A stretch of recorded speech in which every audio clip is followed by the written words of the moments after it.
Imre Kertész a connu deux régimes totalitaires.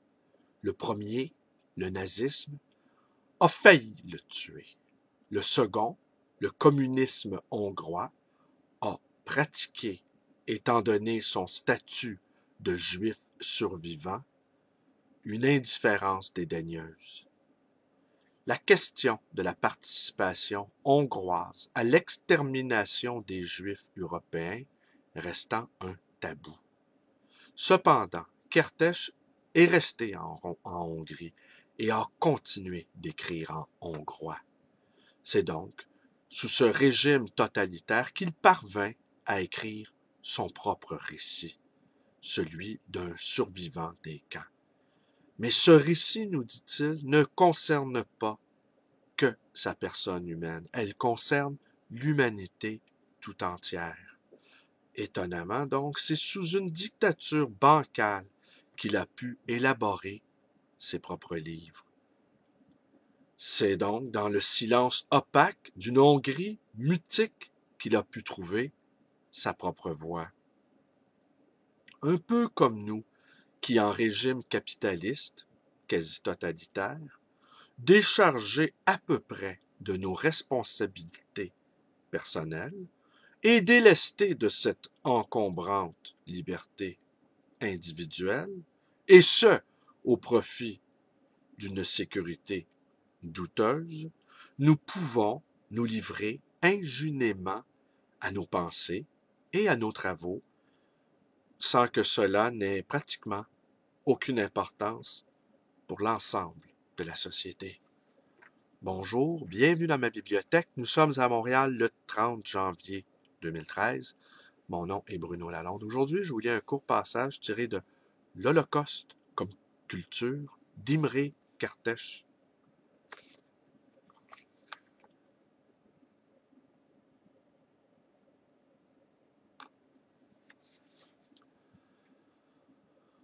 Depuis que Nietzsche nous a appris que Dieu était mort, une grave question se pose. Qui tient compte de l'homme, outre les registres informatiques des autorités, bien entendu? En d'autres termes, sous le regard de qui vivons-nous? À qui devons-nous rendre des comptes? Au sens éthique et aussi, pardonnez-moi, mais c'est de bien de cela qu'il s'agit, au sens transcendantal du terme. En effet, l'homme est un être de dialogue. Il parle sans cesse.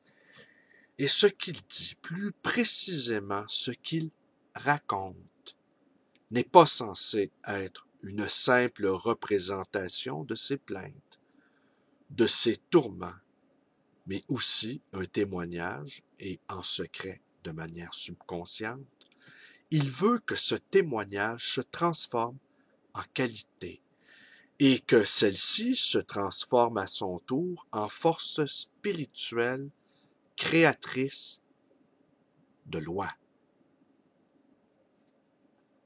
Dans L'Homme révolté, Albert Camus, qui lui-même cite un autre auteur, sans doute Shelley, dit « Les poètes sont les législateurs du monde.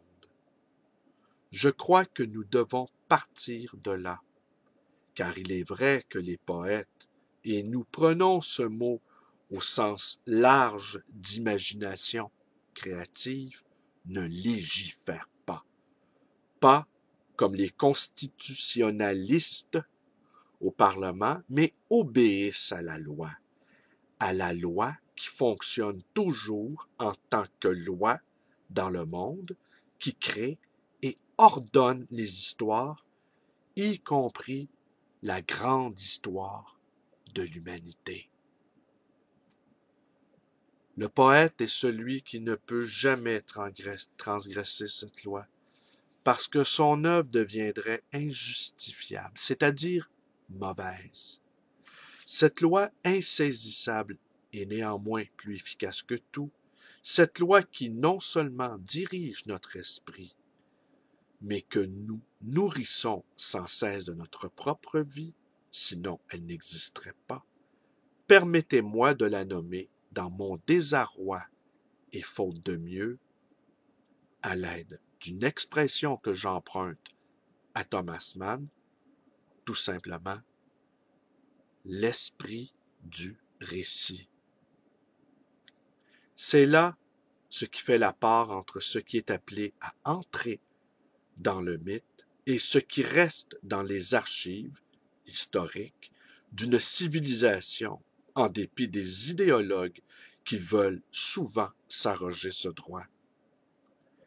Il n'y arrive pour ainsi dire jamais, du moins pas comme il le souhaite, car le mythe est fonction d'une décision secrète et commune qui reflète des motivations, des nécessités spirituelles dans lesquelles apparaît la vérité.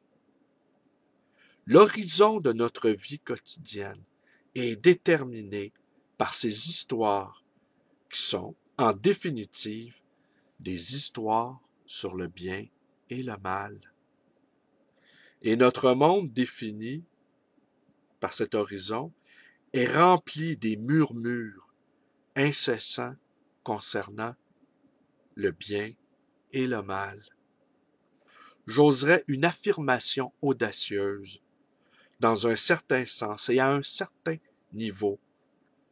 Nous vivons exclusivement pour l'esprit du récit. Cet esprit qui se forme sans arrêt dans le cœur et la tête de chacun d'entre nous a pris la place spirituellement impalpable de Dieu. Voilà quel est le regard imaginaire que nous sentons poser sur nous. Et tout ce que nous le faisons à la lumière de cet esprit.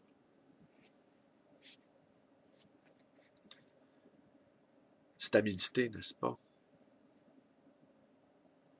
C'est en ce sens-là que les mythes, tout en étant pas vrais historiquement, comme vous le savez, sont cependant vrais, au sens philosophique et spirituel du mot, car ils nous révèlent des choses